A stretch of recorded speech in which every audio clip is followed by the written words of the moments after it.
Hi friends, welcome to EPG Pathshala. I'm Dr. Ritu Khosla, Assistant Professor in the Department of Political Science, MCM DAV College for Women, Chandigarh. The topic that we are going to discuss today is issues of democracy with special reference to Asia, Africa and Latin America. Now if we talk about the democracy, it is one of the most popular form of government at the present times. The term democracy, it has been derived from the Latin words demos and kratia.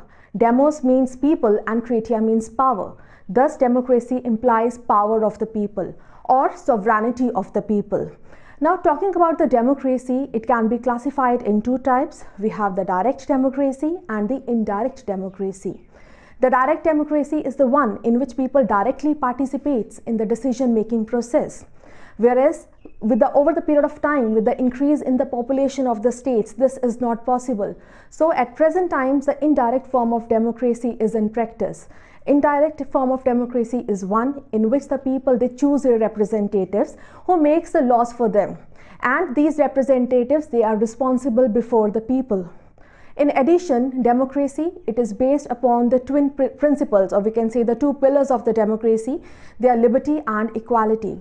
Now, in a democratic form of state, various liberties or the freedoms are given to the people, like the freedom of speech and expression, freedom of movement, freedom of having the associations, freedom to criticize the government, and so on. And in addition, it is also based on the principle of equality. That is, every citizen is given equal rights. No discrimination is made on the grounds of race, color, caste, sex, or birth. So let us start with our today's study.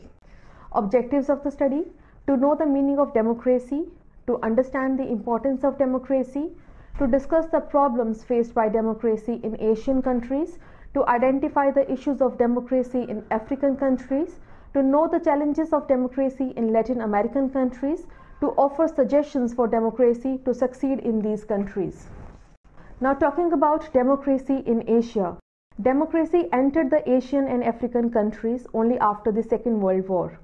As in other instances, democracy took hesitant steps, though people of these countries were very sure about heralding in democracy in their respective countries. Among the Asian countries, in India, the urge for democracy set in motion a spate of events which united the Indians and drove out the British.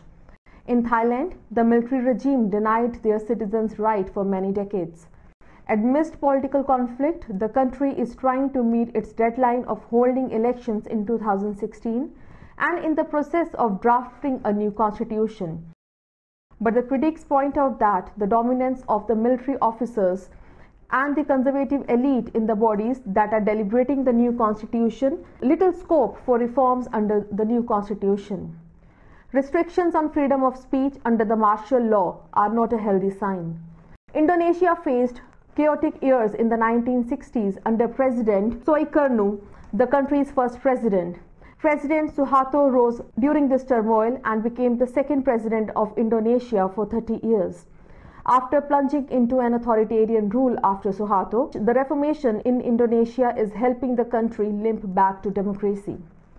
Singapore is one of the richest non-democratic countries in Asia. Ruled by the People's Action Party, called PAP, it guards all the secret cards, keeping them close to its chest.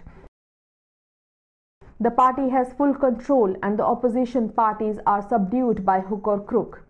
The plebiscite of 2016, announced by PAP, holds a glimmer of hope for its people, though many are skeptical about the plebiscite being held in the first place. China, the superpower, one of the permanent five, has its own definition of democracy. China believes that the Communist Party is the vehicle for the social change. It is the only party that can herald inequality in the country.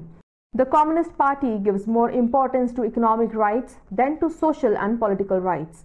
So the people have a choice between the candidates, but not between the political parties, all the candidates, over their allegiance to the Communist Party. Bangladesh is again one country which has elected democracy a number of times. The army maintained its hold on the political system for a long time. Pakistan again is a curious mixture where democracy is finding it hard to establish itself. a Muslim country, there is infighting among the various regional sect groups, and the army's overpowering presence only complicates the scenario further. Afghanistan, a resource-rich country, is in shambles today because of the intervention of the big powers like US, USSR, etc. in the recent past. The country is in the midst of a civil war with elections taking place, but under the shadow of the United States, whose army has formidable presence. Peace eludes the nation as some tribes of Afghanistan fight amongst each other as well as against the US forces. The country is in no-win situation. Myanmar, Burma, is under the control of military generals. Aung San Suu Kyi has been struggling to restore democracy in her country. Burma, she has led the movement from the front and her movement has been non-violent. The military-backed Union Solidarity and Development Party won the 2010 elections, which was criticized for being manipulated. The charge was refuted, calculating the nation's progress on gross national happiness and not gross national product or gross domestic product. Bhutan lives peacefully as a state. With the king leading the country, the people are content for King Jigme Wangchuk welcomed participation of the people in 1998 by voluntarily curtailing absolute monarchy. He abdicated in favor of his son Jigme Khesar Wangchuk. With the new constitution, Bhutan is now a constitutional monarchy with a parliamentary democracy. Nepal has witnessed turbulent times since the last century. King Brinder gave way to democratic institutions in 2008 on the demand of the people of the country, but his brother Gayendra became the king after the former's tragic murder in 2001. King Gayendra assumed power after his brother's death and wiped away all the democratic institutions in 2005. The people took on the streets and the king was forced to hand over the power to the seven-party alliance in 2006. With the new constitution, Nepal presently has to accept the dissent of the Madheshis or the hill people. It is trying to accommodate everybody's interest. Sri Lanka has been ravaged by war in the last century. Progress has suffered and the country saw a civil war of the worst kind. The liberation of Tamil tigers Elam fought for the rights of the Tamilians. It is only recently that peace has been restored in the country to the south of India. These are countries like Kazakhstan, Kyrgyzstan, Tajikistan, Uzbekistan, which were part of the defunctional USSR and emerged as independent states after the collapse of USSR in 1990-91. These countries are rich in natural resources and have potential to grow. But some of these countries are facing problems because of deprivation felt by respective citizens. When the people of the country are not happy and contented, democracy cannot secure for a long time. Estonia, Latvia, Lithuania are the three Baltic states that are facing turbulent times. Unrest in one corner of Asia would lead to democracy being endangered. India, South Asia's largest and most diverse country, has displayed greater resistance in terms of economic performance, democratic rule, and socio-political stability. But the other countries in the same region, such as Bangladesh, Sri Lanka, and Nepal, have been adversely affected by internal conflicts, leading to diverse negative outcomes. A persisting challenge for these countries is how to achieve economic development, nurture good governance, and overcome social and political conflict. It is also important to recognize the fact that South Asian countries have not evolved in isolation of each other, but have continued to be influenced by historical, socio-cultural, political, and economic forces, often speaking across geographical and national boundaries. Thus, one needs to address and face the issues of democracy, so that the people of this vast continent can enjoy the fruits of their labor while practicing their liberties and feeling equal. The issues of democracy among the Asian countries are many. Democracy has not been rooted firmly in many of the countries because of many factors. One of the biggest issues of democracy is corruption. With the dawn of independence in these countries, a small elite arose that had clung to power. This small elite in a majority of these countries, while holding on to the reins of power, has grown richer. The people of the respective countries did not notice this earlier, but the increasing corruption in the day-to-day life of the common man and the elite becoming more aloof and arrogant has made this phenomena noticeable. This elite has practiced dynasty rule and has passed on baton of power to the next generation. We have the example of Gandhi family in India. Pandit Nehru, India's first Prime Minister's daughter, Indira Gandhi, became the Prime Minister after a brief spell in which Lal Bahadur Shastri was the Prime Minister till his ultimately death at Tashkent in January 1966. After Indira Gandhi's assassination, his son Rajiv Gandhi was induced into politics. After his tragic assassination, his wife Sonia Gandhi and his son Rahul Gandhi continued to rule the roost. At the regional level, we have the examples of Badal family in Punjab, Chautalas in Haryana, Abdullahs in Jammu and Kashmir, and so on. This dynasty rule is a great challenge to democracy, for democracy means rule of the common people. This aspect of emergence of an elite class is dangerous, and this phenomena is restricted to India. In Bangladesh, in the last century, the Awami League, with its president Sheikh Mujibur Rahman, was stopped from assuming power after elections, even though they had won a majority in the 1970 elections. Since then, democracy has not been able to flourish there. In a coup, Lieutenant General Ziaur Rahman assumed the power in 1977. He was assassinated in 1981, and Lieutenant General Hossein Muhammad Irshad gained power in 1982 and ruled till December 1990. The tussle for power through elections continues between Sheikh Hasina, one of Mujib's surviving daughter, who heads the Awami League, and Khalida Zia, widow of former ruler Lieutenant General Ziaur Rahman. The military again stepped in to clean the system in 2007, but elections have been conducted since then and the Awami League won in January 2009. The ostentatious show of wealth by the elite is a trendsetter for the public to indulge in corruption. Casting one's vote is a serious responsibility, but poverty does not either let people vote nor they vote according to the dictates of money or because of some favors bestowed on them by the ruling elite. Democracy cannot fructify till poverty is eliminated or at least mitigated. Serious efforts have to be made to eradicate poverty. This problem of poverty is not a problem of one or two countries. A majority of the Asian countries have a substantial number of people who go to bed hungry. This feeling of deprivation and exploitation does not augur well with any democracy. Another challenge of democracy in these countries is lack of social services that make the people feel neglected. Social services are necessary because they are the need of the weak, the old, and the vulnerable. Besides the social services, improving the educational level of the people is very important for democracy to be successful. And the education has to be secular in this age of migration, where an increasing number of people are moving across the continents for various purposes like education, employment, etc.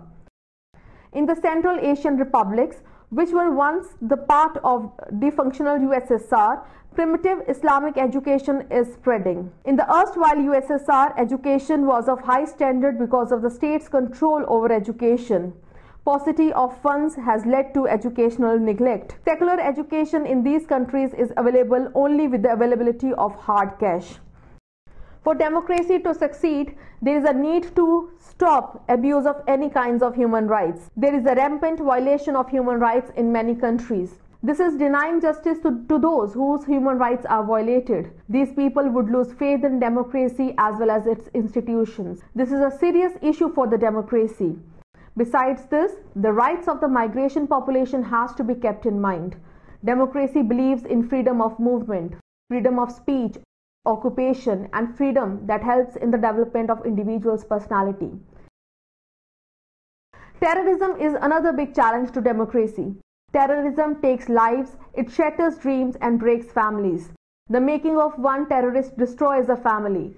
The terrorist further attacks at the delicate social fabric of the society by firing at many. These countries have become the training ground for terrorists. These terrorists need to be flushed out and such training grounds need to be closed. The increase in smuggling of drugs is another challenge for democracy. Drugs eat away the vitality of a nation. They corrode the youth and maim generations. The young are the future leaders, voters, administrators. Running a country falls on their shoulders. If the young are disturbed mentally as well as physically, democratic process would definitely suffer. In many of these countries, resources have to be managed, otherwise the ill-gotten wealth by a few would lead to rise of frustrations. Such situations lead to civil wars, as was the case in Sri Lanka. In these countries, caste influences people. Votes are casted on the basis of caste, as in India. Tickets are distributed according to caste. The influence of caste on the minds of people is overwhelming. This goes against the spirit of democracy. Division of people into regions is another cause for concern. Regionalism makes people narrow-minded and petty. This makes the people fight with each other. Tensions because of region, religion, or caste are great obstacles for democracy. Further, use of money and muscle power during elections goes against the ethics of democracy, yet they are used liberally. Elections are the lifeline of democracy. They reflect the mandate of people in clear terms.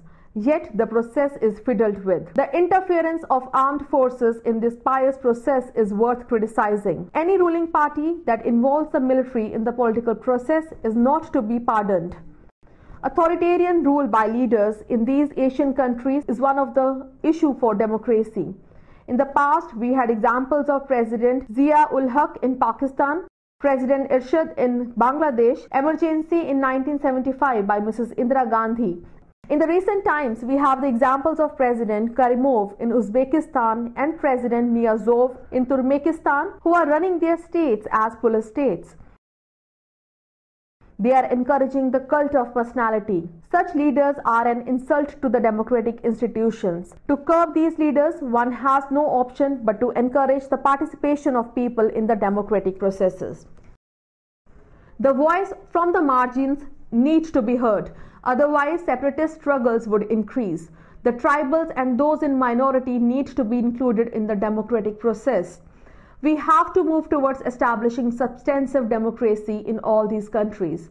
Substantive democracy refers to the existence of citizens as active agents capable of pursuing their interest with a measure of autonomy from the entrenched structures of dominance and privilege. Now moving towards the democracy African countries. The African countries are rich in resources yet poor. Why? Africa stands at the crossroads today. The African countries are eager to introduce democracy in their respective societies. People want economic reforms as well as liberal democracy. Democracy, as many Africans say, is not an alien concept. Decisions in the tribes have always been taken democratically. Africa saw the first wave of democracy in the 1990s with the release of Nelson Mandela in 1990 after 27 long years in prison.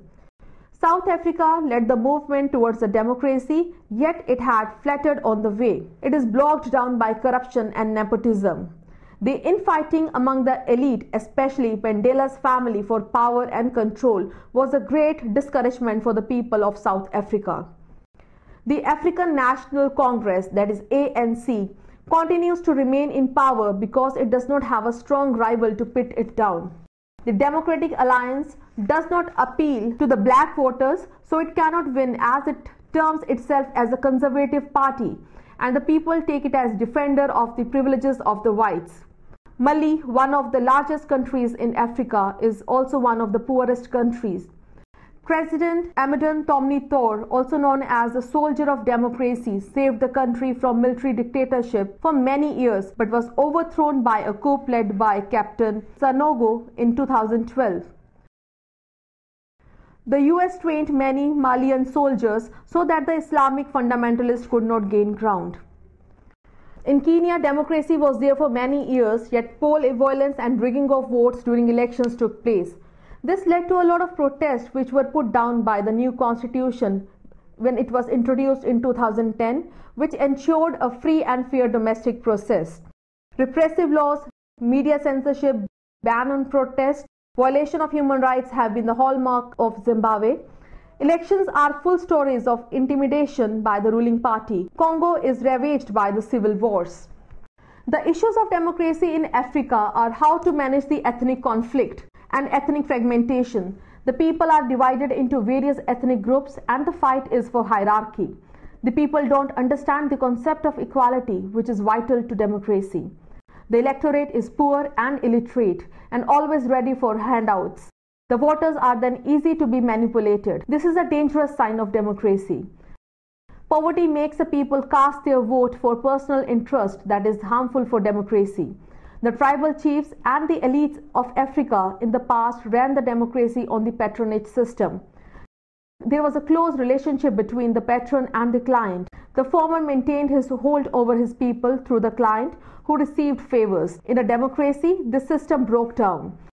The lack of trust among the people towards authority and democracy is another issue for democracy in Africa. The challenge is to build firm, strong democratic institutions. A majority of the Latin American countries have been through a turbulent past.